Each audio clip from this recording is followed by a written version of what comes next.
Magandang gabi po sa ating lahat mga kapatid. Muli salamat sa Panginoon sa oras na ito na ako po ay makapagbahagi ng kanyang salita or makapag-devotion sa gabing ito. At ang atin pong devotion ay tungkol sa integridad, katapangan at pamumuno. Pumulot lang po ako ng ilang bahagi ng talata sa kapitulo 2 ng Galatia. Atin pong buklatin ang ating mga Biblia at atin po munang basahin ang Galatians chapter 2. Maikli lamang po ito dahil meron po itong 21 verses kaya nais ko po sanang basahin muna. Basahin ko po sa hawak kong Biblia dito po sa NIV, New International Version. Sabi niya po rito sa Galatians chapter 2, 14 years later, I went up again to Jerusalem, this time with Barnabas. I took Titus along also. I went in response to revelation and set before them the gospel that I preach among the Gentiles. But I did this privately to those who seemed to be leaders, for fear that I was running or had run my race in vain. Yet not even Titus, who was with me, was compelled to be circumcised, even though he was a Greek. This matter arose because some false brothers had infiltrated our ranks to spy on the freedom we have in Christ Jesus and to make us slaves. We did not give in to them for a moment, so that the truth of the gospel might remain with you. As for those who seemed to be important, whatever they were makes no difference to me. God does not judge by external appearance. Those men added nothing to my message. On the contrary, they saw that I had been entrusted with the task of preaching the gospel to the Gentiles, just as Peter had been to the Jews. For God, who was at work in the ministry of Peter as an apostle to the Jews, was also at work in my ministry as an apostle to the Gentiles. James, Peter, and John, those reputed to be pillars, gave me and Barnabas the right hand of fellowship when they recognized the grace given to me. They agreed that we should go to the Gentiles and they to the Jews. All they asked was that we should continue to remember the poor, the very thing I was eager to do. When Peter came to Antioch, I opposed him to his face because he was clearly in the wrong. Before certain men came from James, he used to eat with the Gentiles, but when they arrived, he began to draw back and separate himself from the Gentiles, because he was afraid to those who belonged to the circumcision group.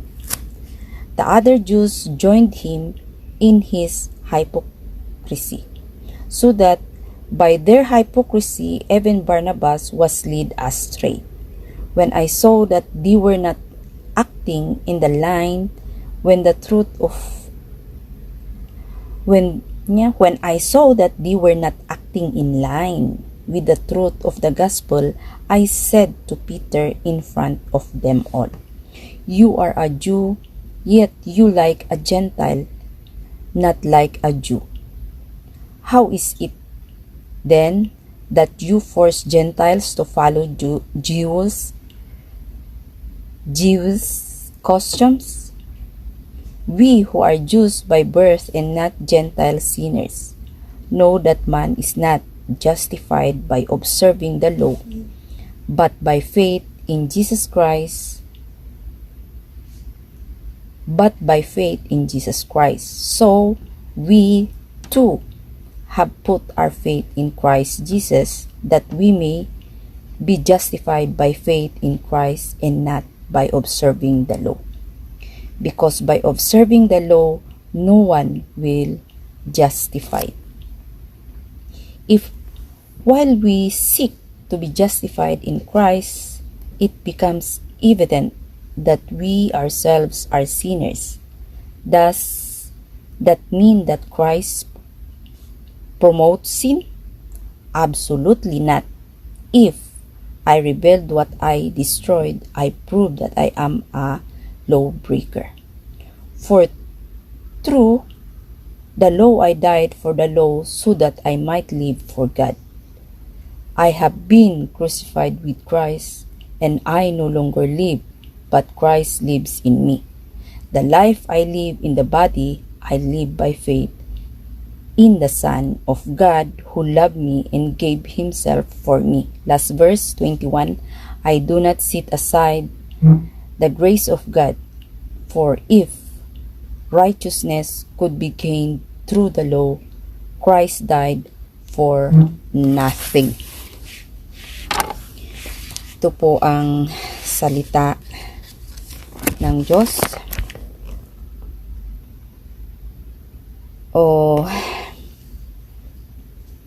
Ang atin pong devotion ay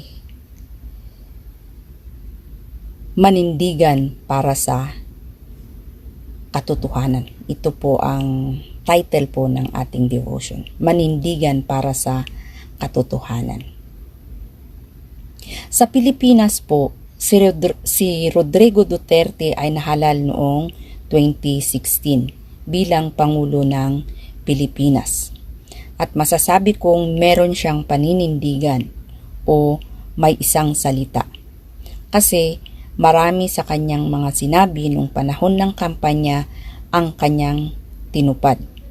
Katulad ng pagpatay sa mga durugista at pagpapatupad ng mahigpit na batas laban sa korupsyon. Bagamat marahas ang kanyang pamamaraan, pero nanindigan naman siya. At dito sa ating binasa binasa natin ay makikita natin ang paninindigan ni Apostol Pablo para sa katotohanan.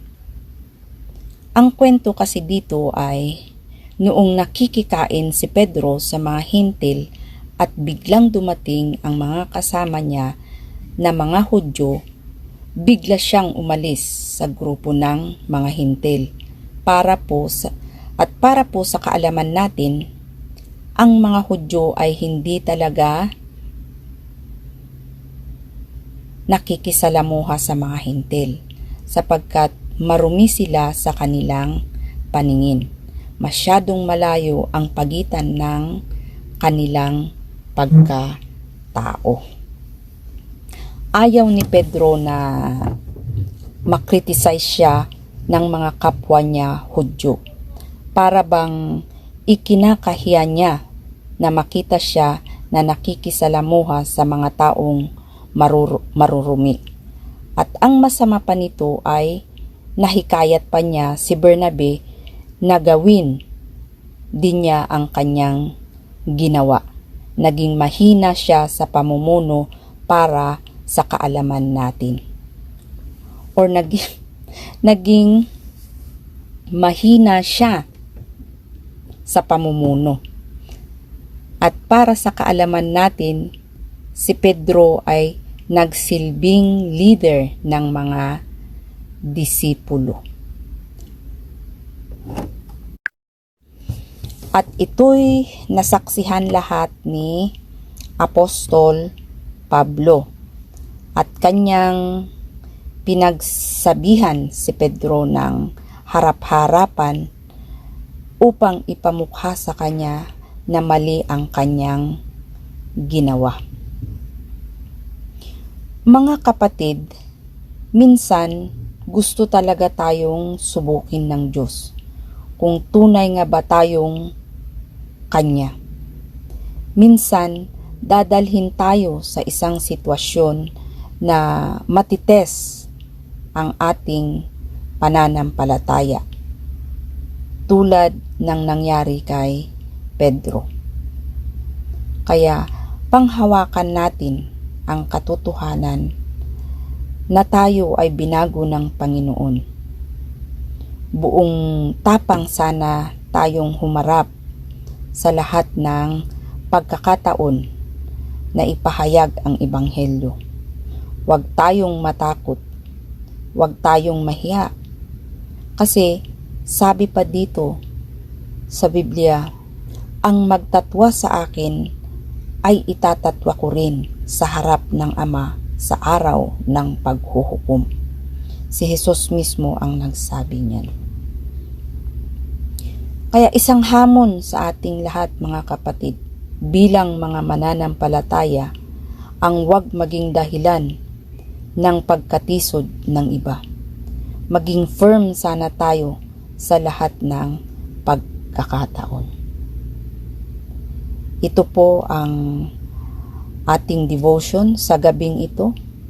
Mga kapatid, marami pong salamat at God bless po sa ating lahat.